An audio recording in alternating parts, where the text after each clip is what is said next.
Olá, boa noite, pessoal. Capital, o Povo Trabalhador, mais uma vez ao ar. Hoje é sexta-feira, dia 28 de novembro, e nós vamos fazer a última live, a última gravação sobre a queda da União Soviética. Em 1982, quando Brezhnev finalmente falece, a União Soviética padecia de dificuldades econômicas. A produtividade tinha caído de uma forma brutal, em termos de mais ou menos 40%, e o crescimento econômico estava estagnado em torno de 3,5%, o que, considerando a média histórica da União Soviética, isso era muito baixo. Havia um déficit tecnológico e de inovação científica bastante grande. Nesse ponto, não havia vantagem nenhuma comparativa em relação ao Ocidente, e havia uma pressão por parte dos Estados Unidos e da Europa sobre a União Soviética muito forte, muito forte. Uma pressão que era diplomática e girava em torno do armamento nuclear, das ideias malucas de Ronald Reagan, presidente naquela época dos Estados Unidos, sobre um sistema de defesa, ou seja, uma alavancagem, um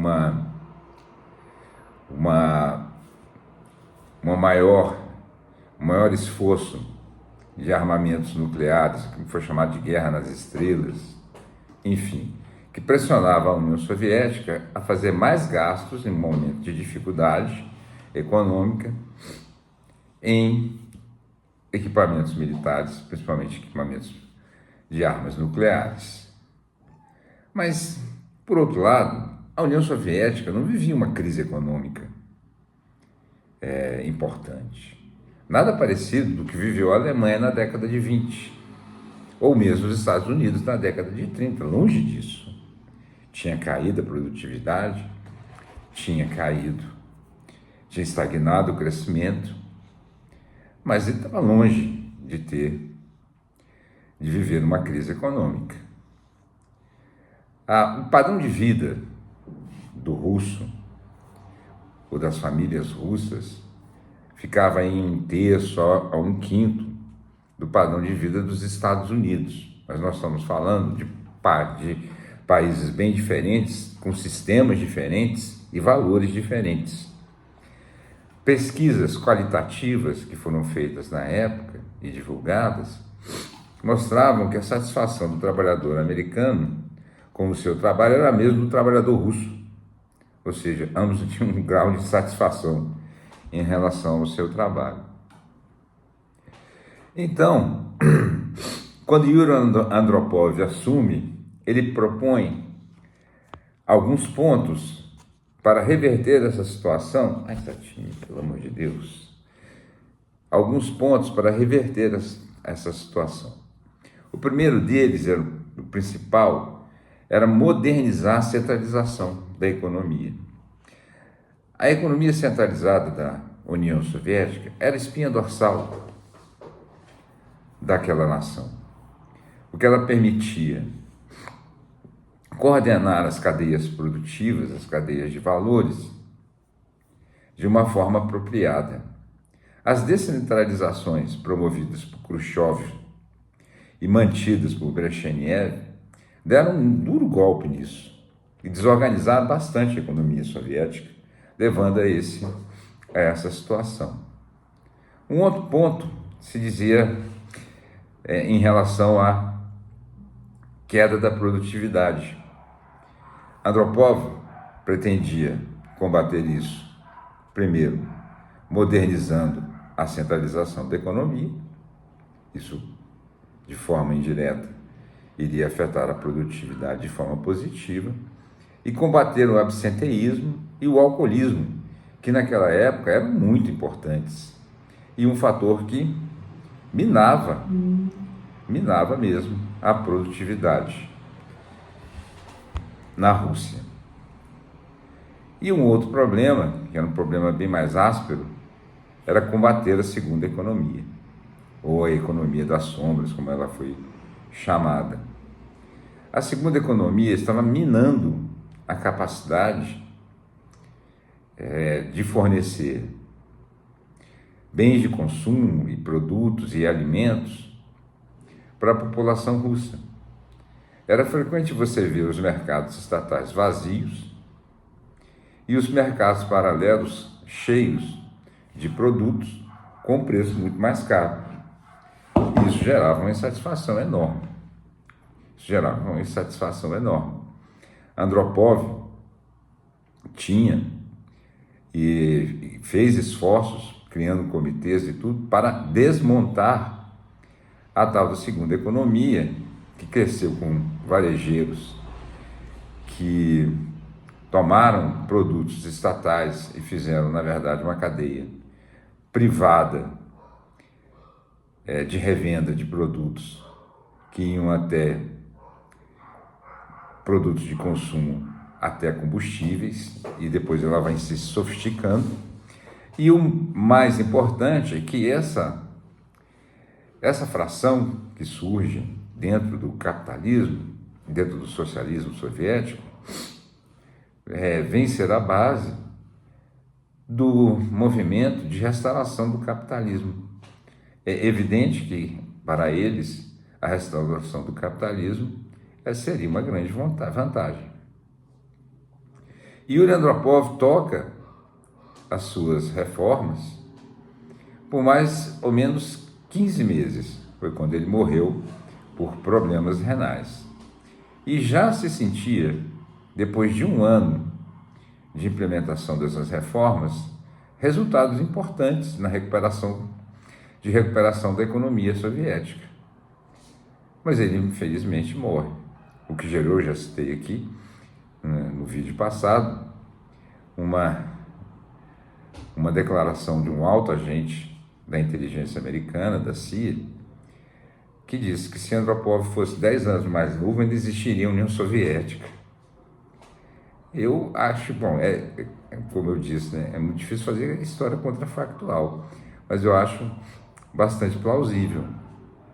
A Andropov se segue Chernenko. Chernenko era um velho burocrata de 74 anos, completamente estagnado. Faz uma gestão muito parecida com a que fez Brezhnev. E quando completou um ano, ele acaba morrendo. Ele é quase que uma lacuna na história da União Soviética. Ele representou nada. E então é eleito Mikhail Gorbachev. E aí começa o início do fim. Mikhail Gorbachev, ele é eleito em uma circunstância que, na verdade, poderia ser considerada e deveria ter sido considerada ilegal. 3 membros do Politburo estavam fora da União Soviética quando acontece a votação que elegeu como secretário-geral do Partido Comunista Mikhail Gorbachev. Esses 3 membros estavam à esquerda de Gorbachev. Eles tinham, naquela linha do tempo que eu tratei, aquela linha imaginária, eles estavam na linha do tempo de Lenin, não de Khrushchev, não de Bukharin. Transformando uma votação que seria 6-4 contra Gorbachev para 4-3 a favor de Gorbachev. E assim Mikhail Gorbachev se torna secretário-geral do Partido Comunista da União Soviética. Nos 2 primeiros anos, Mikhail Gorbachev discursou, reforçando o plano de Andropov e, de certa forma, o executando. Ele faz isso até 86, 87. Em 86/87, ele dá um cavalo de pau na sua política. Ele faz uma guinada, ele faz um ponto de virada que culminou com a ruína da União Soviética. E é interessante porque um assessor próximo a Gorbachev relatou, anos mais tarde, que antes de ele lançar as suas reformas econômicas e políticas, a perestroika e a glasnost, ele estava lendo a biografia de Bukharin, justamente Bukharin, o que reforça aquela linha do tempo que eu tracei, que ligaria Bukharin a Khrushchev e, ao final, Gorbachev. No ano de 87, ele propõe duas reformas. Uma econômica, que descentralizava de vez o planejamento da economia soviética, o que foi uma catástrofe. Muita gente brinca, inclusive o professor Paulo Vicentini brinca, que não se tratava da perestroika, mas da catastroika.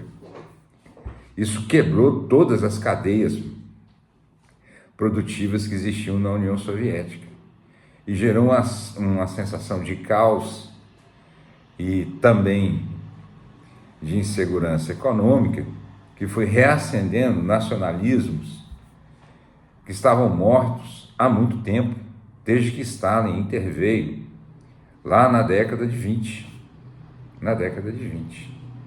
Esse sentimento nacionalista viria a desaguar em movimentos separatistas.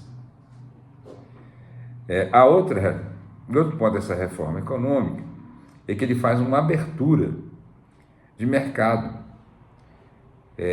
permitindo a importação de tecnologia e de produtos de alto valor agregado. Em troca, ele se concentraria na exportação de petróleo e minério de ferro, que estava cada vez mais difícil, porque esses recursos estavam escasseando na parte central da União Soviética, você tinha que buscar nas partes mais periféricas, o que tornava o processo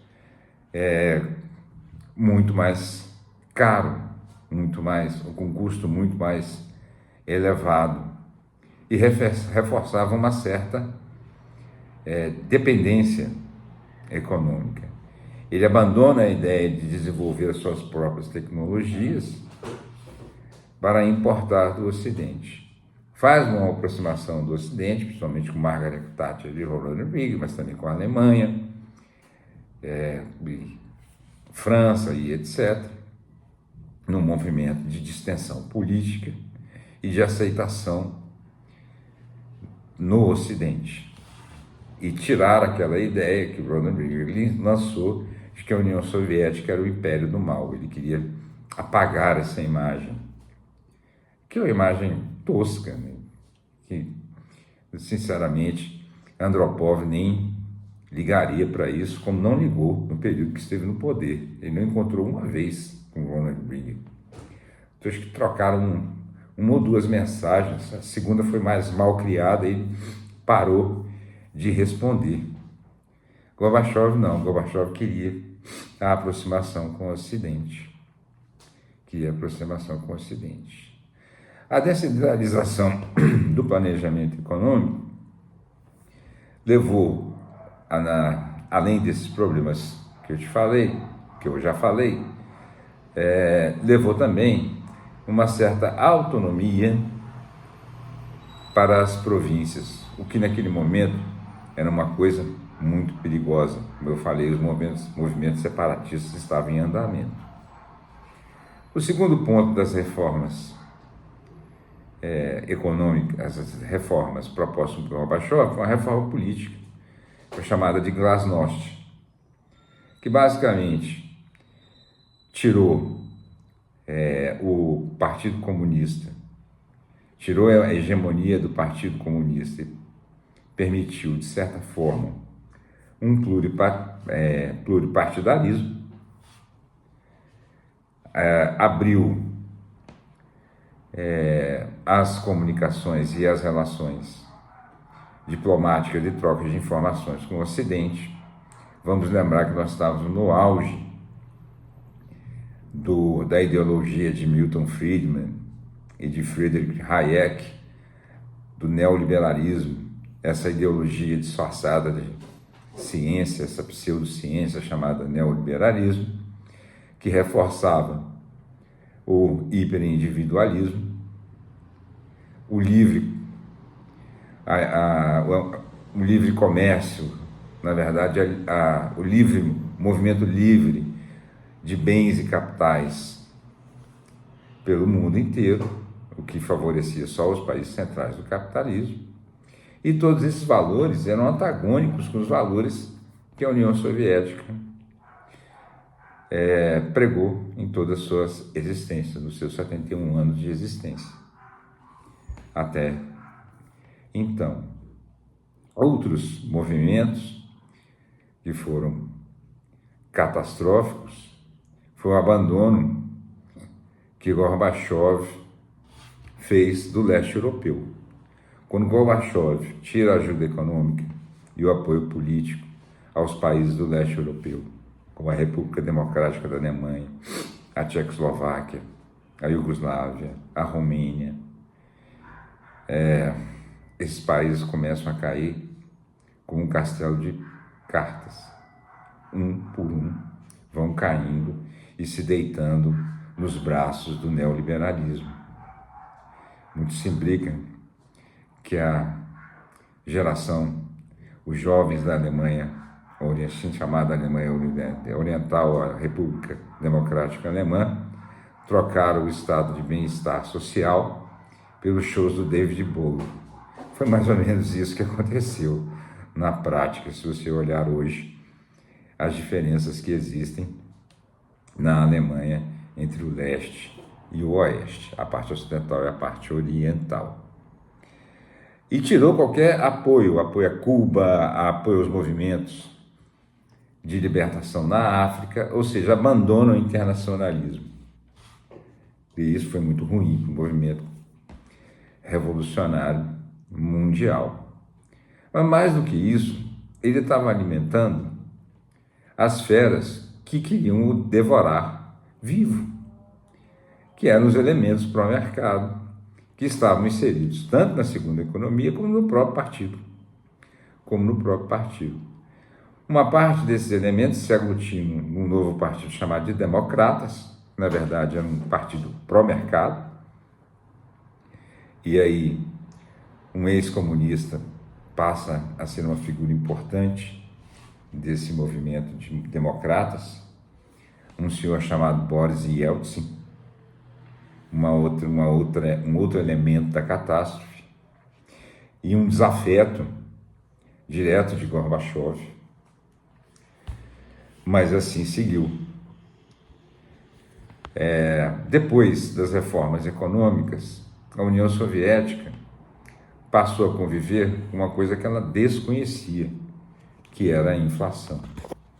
Junto com a escassez de produtos, que era gerada em boa parte, ou em grande parte, pelaquela segunda economia, agora legalizada por Gorbachev, que permitiu, inclusive, privatizações de empresas estatais, formando milionários ou multimilionários, que no futuro seriam chamados os oligarcas russos, e uma parte mais criminosa dessa fração da sociedade daria origem à máfia russa. A máfia russa que Hollywood tanto gosta. Faz vários filmes sobre isso. Todo rico russo é oligarca, né? É engraçado. E os americanos são ricos, né? São milionários, multimilionários, mas são oligarcas. Se você for russo, for rico, você é oligarca. Mas, enfim, essa é a forma que no Ocidente se usualmente se refere a essa fração. E essa fração trabalhou arduamente para o fim do socialismo na União Soviética.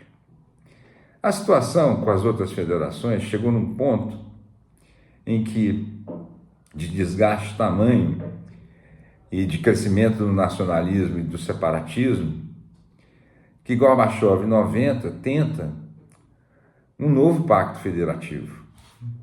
Ou seja, tentar reverter o que ele tinha feito, que nem uma barata tonta, né? do jeito Gorbachev mesmo, toda atabalhoado. Só que a condição, ele precisava do apoio de Yeltsin. Nessa época já havia eleições nas repúblicas federativas. Boris Yeltsin foi o primeiro a ser eleito, ou seja, no sufrágio universal, na República Federativa da Rússia, o que lhe conferiu grande poder.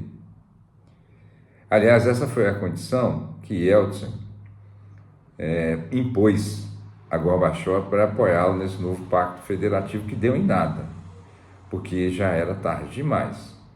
O nacionalismo das outras repúblicas e os movimentos separatistas há muito estavam em andamento e fatalmente iriam dar aonde deu.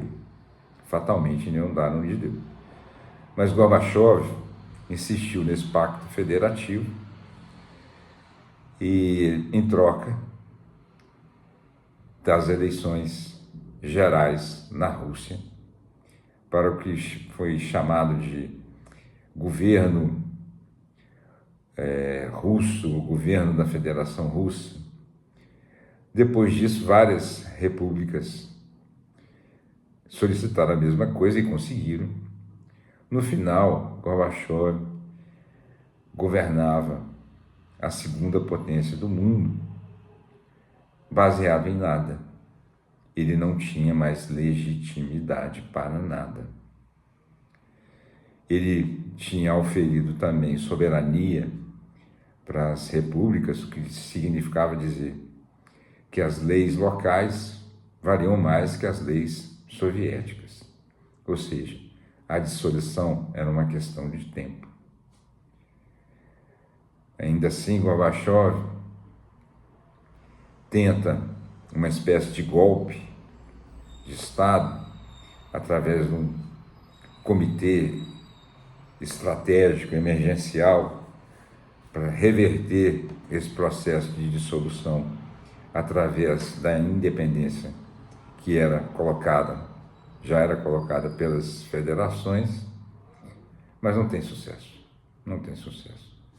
No final do ano de 1991, ele faz um discurso patético,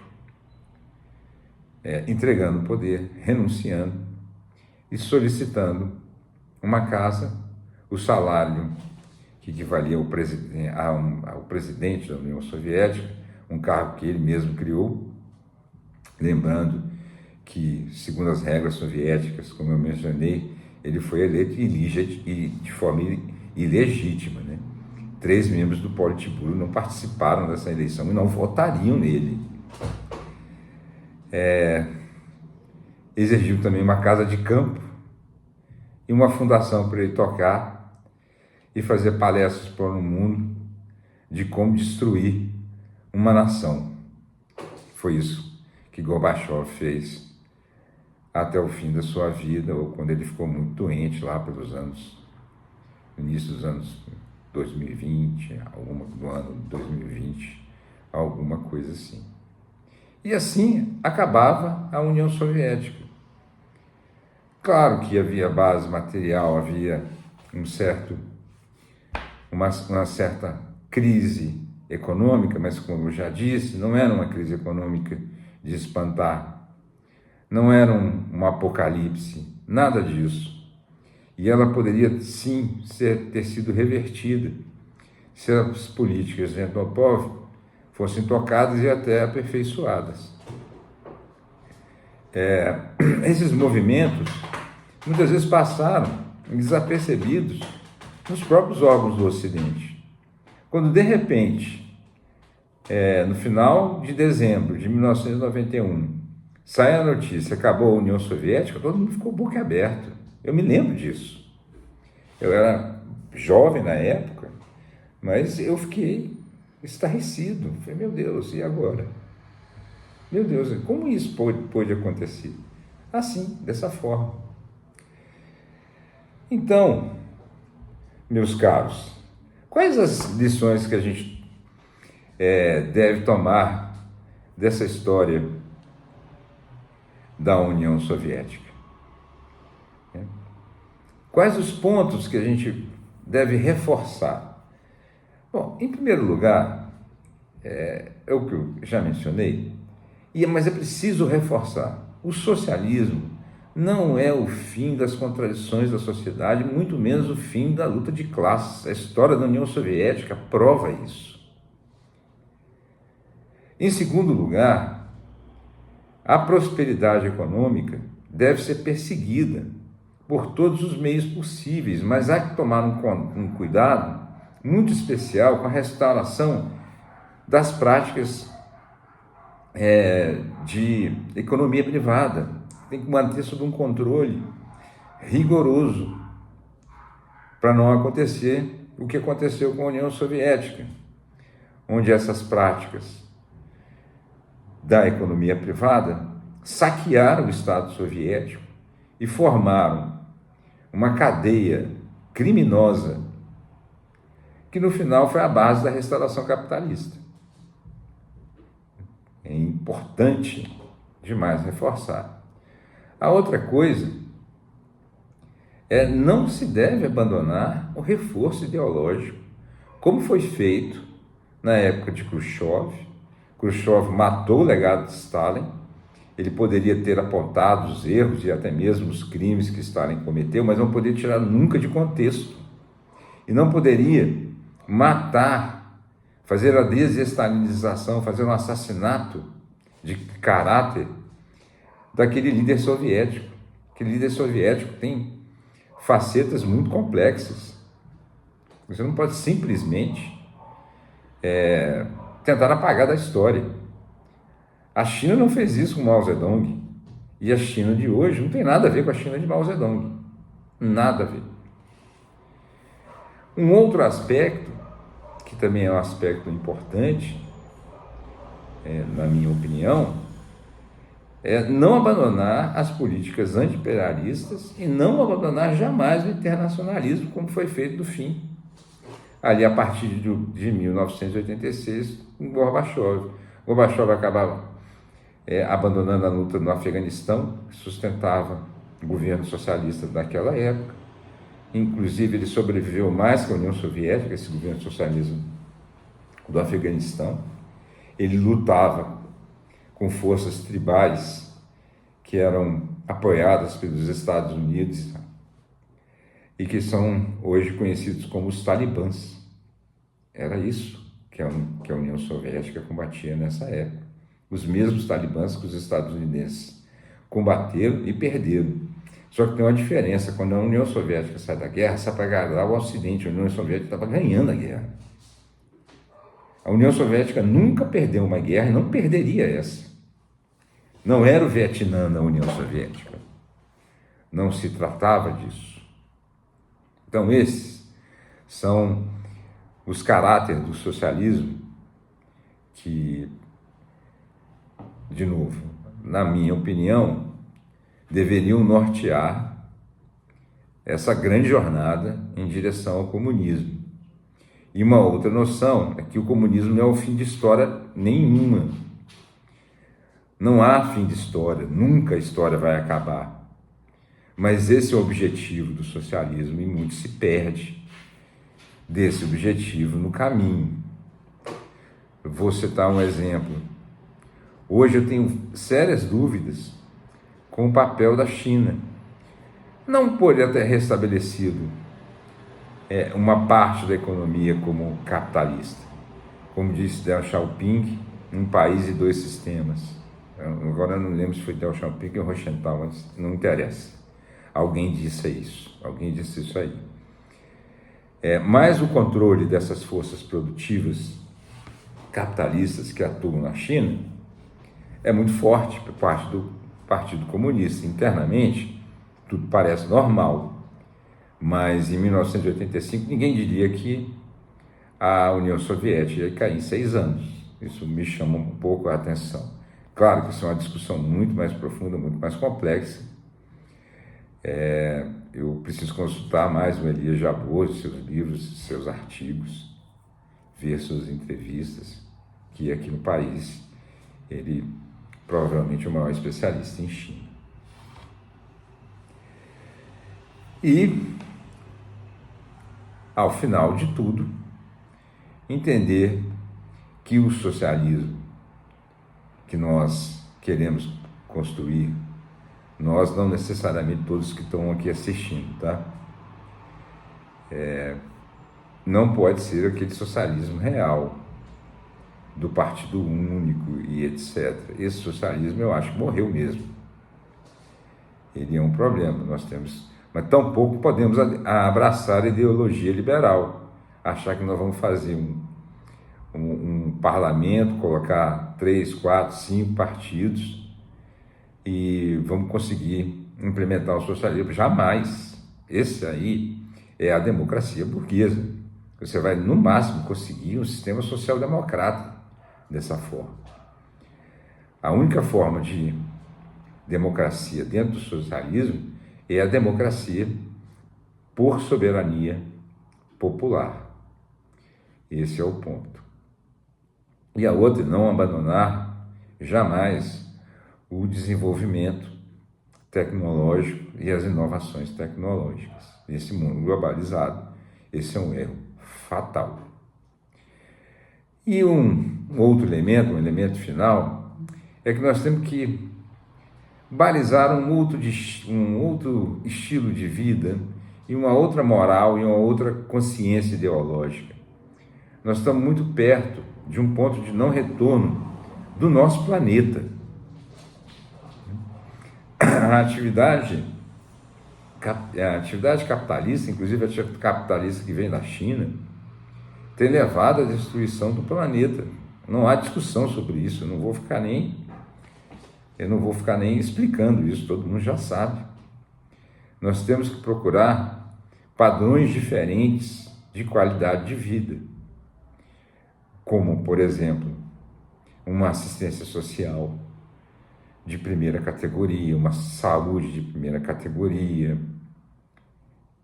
uma educação impecável, tentar reduzir a jornada de trabalho para ter tempo, lazer, aumentar o tempo de leitura, maior acesso ao ensino, à educação, ao ensino superior, enfim, fazendo uma virada nesse nosso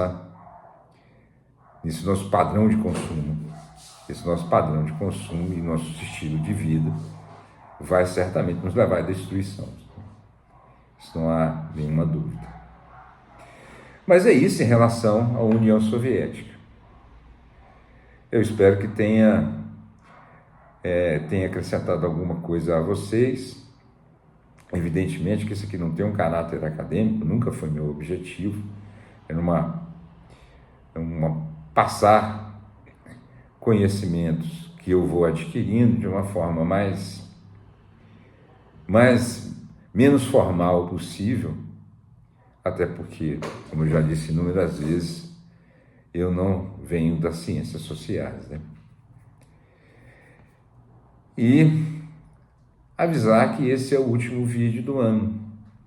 Esse é o último vídeo do ano. Foram 6 meses de uma jornada muito interessante, onde eu aprendi muitas coisas, mas está na hora de fazer um balanço, uma hora de contar, inclusive contar números, para ver se vale a pena continuar, porque isso, afinal de contas, tem um certo custo.